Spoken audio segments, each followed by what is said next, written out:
Hi, I'm Beth Whitaker, and welcome to Artmaker Farm's series, Cultivating Creativity, based on Julia Cameron's book, The Artist's Way.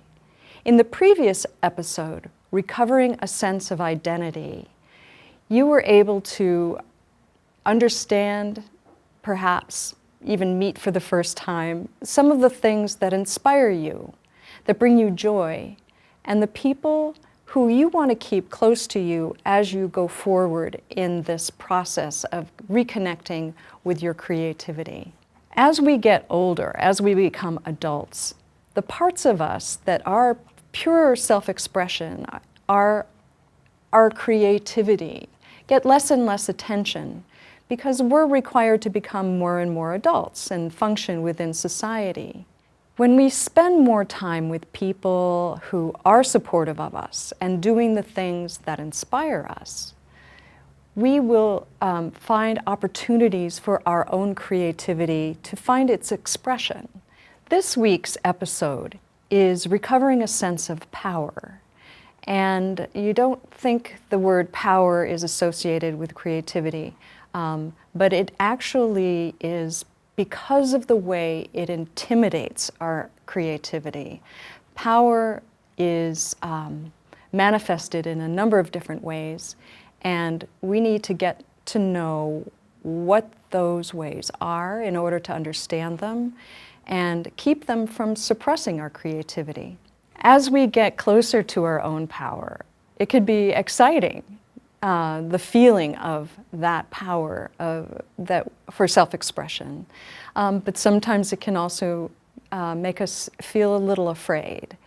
And these coming exercises and tasks are built in order for you to feel more comfortable with your fear so that it can step aside and allow you to express yourself. One of the images that I associate most closely with power in a positive way is manifested in this what's it called, it's memorabilia, what's the right word for it? And it's not a trinket. When I went traveling to India with my dad back in the 90s, and let me show you what my concept of positive power is. What I believe is the manifestation of power in a positive way. And it's an elephant, as you can see, and it's a marionette. The strings are gone, except for this one, and you can watch this. The elephant is a huge beast, but it is the kindest, most gentle. It's power manifested in confidence, and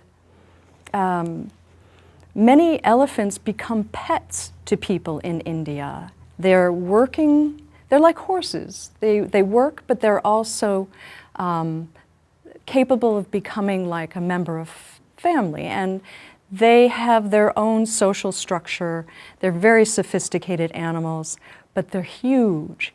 And they're powerful, and they don't use it in angry ways. They use it in positive ways to help and to protect one another. And I believe they represent for me a positive power that resides in me and resides in everyone, because even though when they get angry they can cause damage, and sometimes they justifiably get angry, they reserve it only for those times when they feel seriously physically threatened.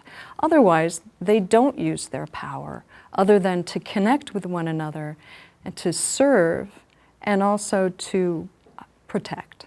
So this is the power that I pull on for my creativity, and I also have fun with it because this is good luck.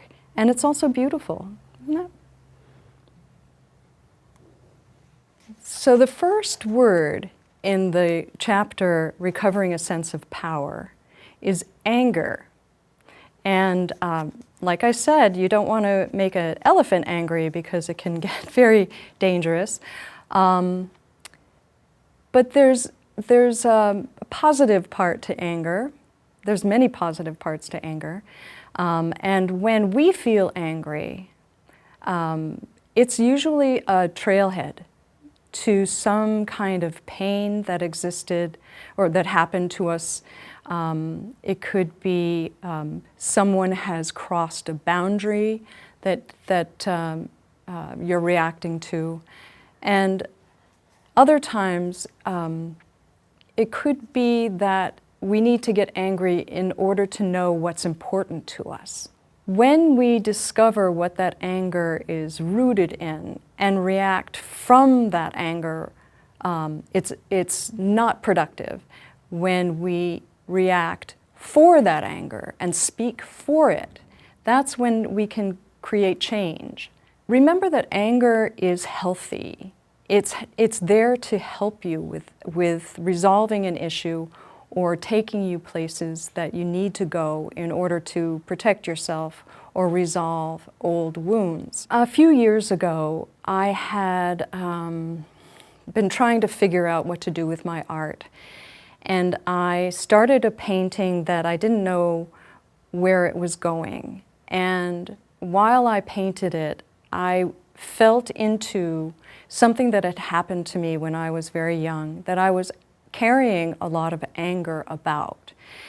And it came across on the canvas. The paint, the smears of red, the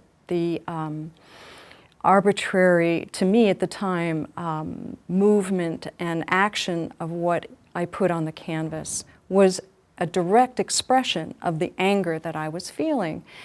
And when I finished the painting and looked at it, there was a part of me that got angry at me for putting it on the canvas. And so I had a whole bunch of very strange things, new things going on inside me that I really had to look at.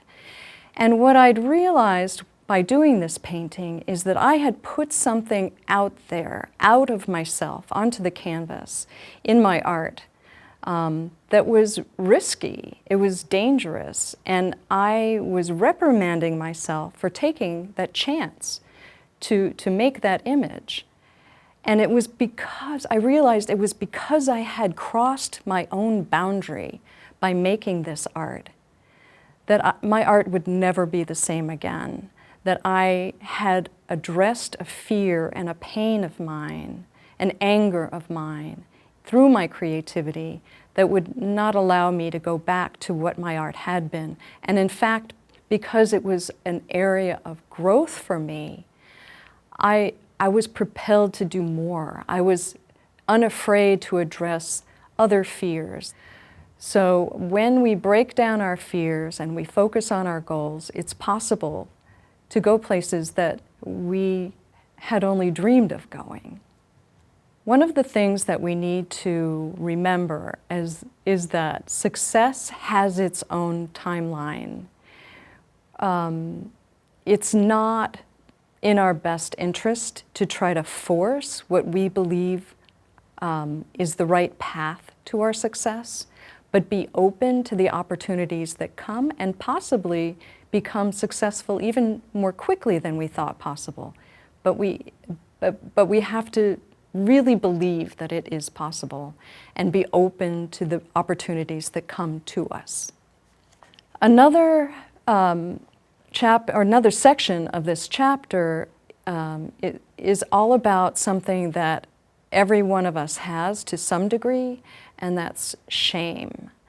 And shame is a control tool that people use against us. And it's all about those moments when someone questions our expression and says to us, "How dare you?" or "Shame on you." The messenger at those moments, you, need to be controlled.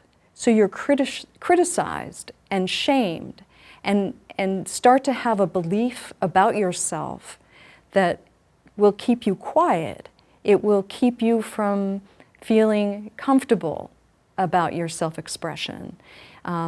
Suddenly making what you want to make, saying what you want to say, moving the way you want to move, is dangerous. So you suppress that, or you allow yourself only to do something that's safe. And that's all about control. That's all about somebody else's power over you. And part of the process of healing this shame is to get closer to understanding where it was rooted, and healing those parts that carry the burden of believing that you shouldn't express yourself. I did a meditation some time ago which led me to what had become like a monster of shames. And it was all bundled up into this throbbing, moving thing of hundreds and hundreds of little bits of shames. And through the process in this meditation, I was able to release those shames and expel them. And they went up into the air and disappeared just as quickly as they had once appeared. This painting came from that meditation.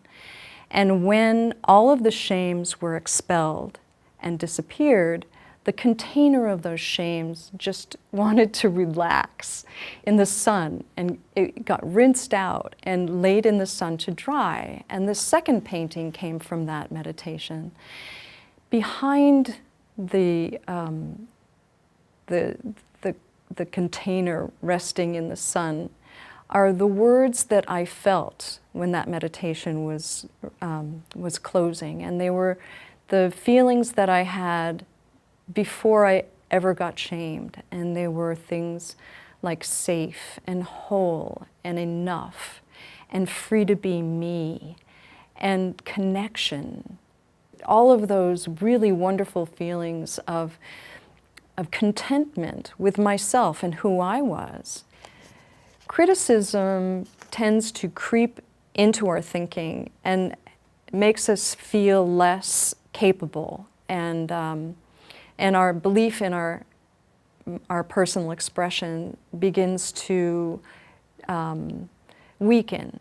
When you hear criticism, it's important to step back from it and look at it from a distance. And you can sometimes hear some constructive criticism that, you know, you won't take it as a hurt, but take it as a help. And other times you may hear criticism that is not helpful. And it's important to look at who that criticism gave, who gave you that criticism. And is it somebody whose opinion you really respect anyway? Write down painful criticism in your workbook. Take a look at it, talk to a friend, get some professional help if you need. But it's important to consider criticism for what it is, and it's not necessarily defining you. Growth happens at the edge of our abilities, which implicitly means that in order to grow, you're going to need to fail. You're going to need to make mistakes. And it's okay, because if you're not making mistakes, that means you're not trying something new and different. So growth is a big part of where your power lies. It lies at the edge of your abilities, and you need to go there, and you need to push through it, and you need to experiment. And keeping it play is helpful. Not showing people the work that you're doing while you're trying something new is helpful until you're confident in it. Okay, now it's time to check in and see how you're doing with your morning pages. If you still haven't been able to make a regular habit of them every morning, hopefully that will be a goal of yours. And look for things that you're writing about that will teach you about yourself, and give yourself some room to really understand what it is that's going on inside you. Don't forget, please don't show them to anybody. They're for your eyes only, to learn about yourself in those places that you should feel very comfortable going, and you don't need to let anybody else know about them. Another thing to check in with you about are your artist's dates. Again, once a week, I like to call them, I take myself on a play dates, and it's just me, myself, and I, okay, so there's 3 of us, and we're just having fun. We're just playing. We're trying something different, new. It could be the same thing in a different way. And what the artist dates are doing is creating memories. And memories, from what I read, are the scaffolding to your creativity, pulling out the experiences that you've had on your play dates, on your artist dates, are going to help you express your creativity in the future. They're resources. They're like a color in your palette that you're mixing as you go along with your experiences.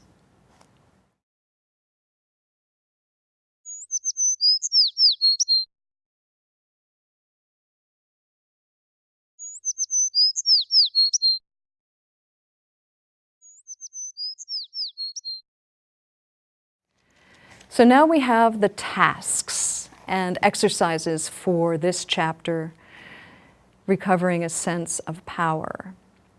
The first task is to remember your childhood bedroom and make a sketch of it if you like, and recall some of the things about it that you enjoyed. The next task is about making a list of the things when you were a child about yourself that you liked. And it could be any age.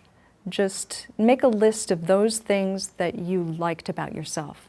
If you were to meet yourself, what would you have liked about yourself? And make a list of those things. The next task is to make a list of 5 achievements of yours when you were young. And Julia Cameron doesn't have an age range when she says young. It could be a preschool recital, it could have been a high school presentation, whatever it was. Make a list of 5 of those things that you were very proud of. Next, make a list of 3 friends who are supportive of you, who nurture you and make you feel confident and safe. And understand what it is about those people that you value. What are their traits that you have come to understand make you feel very confident in who you are. And now connect with a friend who you know will be there for you throughout your process of connecting with your creativity. Somebody who believes in you, who knows that you're competent, that you're capable, and that whatever you become is going to be perfectly fine and wonderful. Connect with that person and keep them close to you for the weeks ahead. This next exercise is an assignment to do something for 1 hour that allows you to listen to your thoughts. And to me that means daydream. And if anybody can string together 60 minutes to just daydream during the week, they're very lucky, and maybe they're also very focused and they make it happen. And so you can do that too. Now list 5 people who you wish you'd met, but they have passed away. And now list 5 people who have passed away that you'd like to hang out with. What are the traits that these people share? And can you find those things in your friends? And can you make friends with people who have those traits? Because those are the things that you have found are important in people. I'd like to introduce you now to Pat Markham, who is my friend who originally did The Artist's Way with me many months ago, and she'd like to share with you her experience. My first question is to address the concept of creativity for you when you were a kid. I thought, when I was little, I wanted to be an actress. Of course, I wanted to be on stage. And what did you pursue in college? I ended up being an English major because I was taking psychology and it was not doing it for me. So I needed a major and I just switched. I answered an ad in the paper and became a computer programmer. Wow, that's a jump. But it is writing. Yeah, well, it's writing and it is creative. It's finding solutions and how to write things down. So we had to, making a program is a creative process, I guess, if you think about it that way. When my daughters were young, I decided that maybe I wanted to be an interior decorator, so I went to interior decorating school. We bought an inn in Vermont that was an old farmhouse. Which one? Windham Hill. Oh, that's right. And it's in West Townsend. And at the time we bought it, it was already an inn. It had 15 rooms, and but they were all. It was still quite rustic. I had a really nice decorator, a guy in Rutland, whose mother had been in the business, and he had all kinds of treasures in his shop. And I could just go in there and go through his wallpaper books and, find colors and things that I liked. And each room that we did was a different theme. I loved doing whimsical things. Yeah. And maybe some of it was, I don't know, people seem to like it.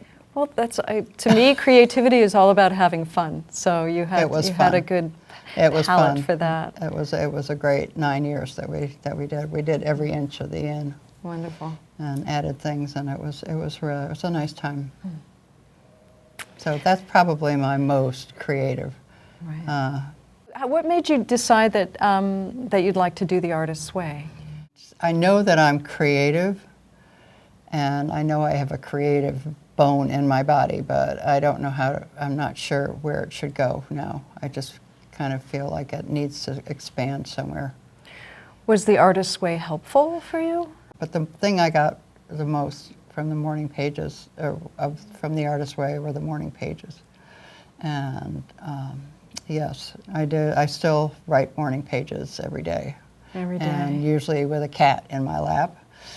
That, to me, is probably the most useful tool that I've ever picked up in my life, because it's something I do every day. It's an opportunity for me to talk to myself about what's going on in my head. And just getting it out there is very helpful. And I really, really am appreciative that came out of it. Didn't you mention once you were writing poetry in the morning pages, or is that just bad poetry? That's almost You're not supposed to judge. You're just supposed to do. Would you go back and try it again? I may, but that's the play part. Yeah, the play. Right. I tend to get clouded and not play it quite enough, maybe. Sometimes I can be kind of serious about what I'm doing, and I would like to see if I can actually paint someday. It's watercolors. That's what I really want to do. Something that looks soft and sort of muted and just feels. You have the supplies, don't you? I do. You do? Mm-hmm. I got all the supplies when I started The Artist's Way, and they're sitting right there in a pile. Yeah. So it's just, there's other things going on, and also, I am in a knitting group, and so I'll sit there at night and knit, because I can do that and just put something mindless on TV or watch a documentary or something like that, which is mostly what I watch, and just look up every once in a while. So it's different.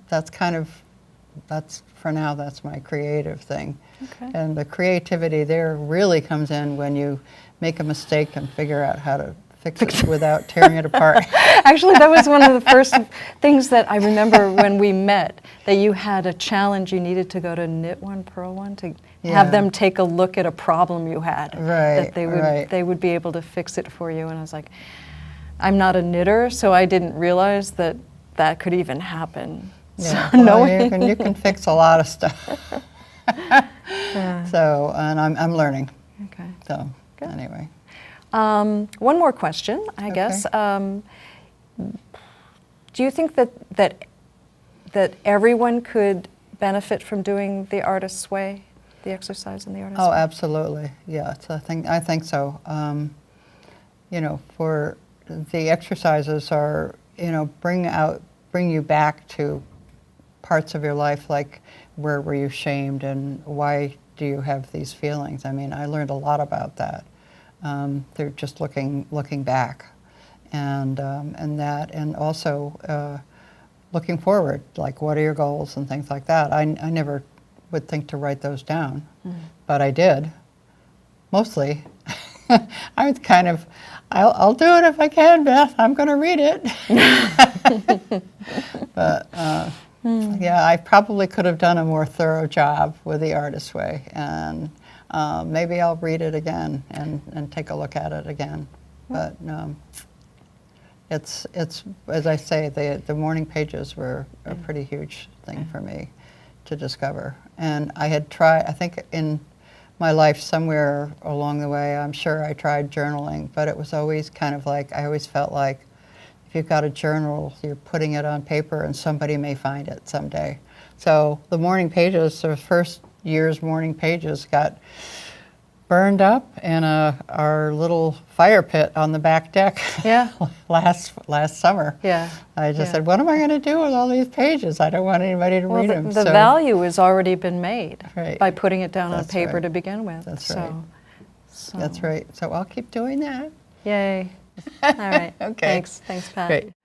Well, thank you so much for being here for week 3, Recovering a Sense of Power. And I look forward to having you join me for the next episode, Recovering a Sense of Integrity. Now, I had to look up what integrity meant. It's going to be good.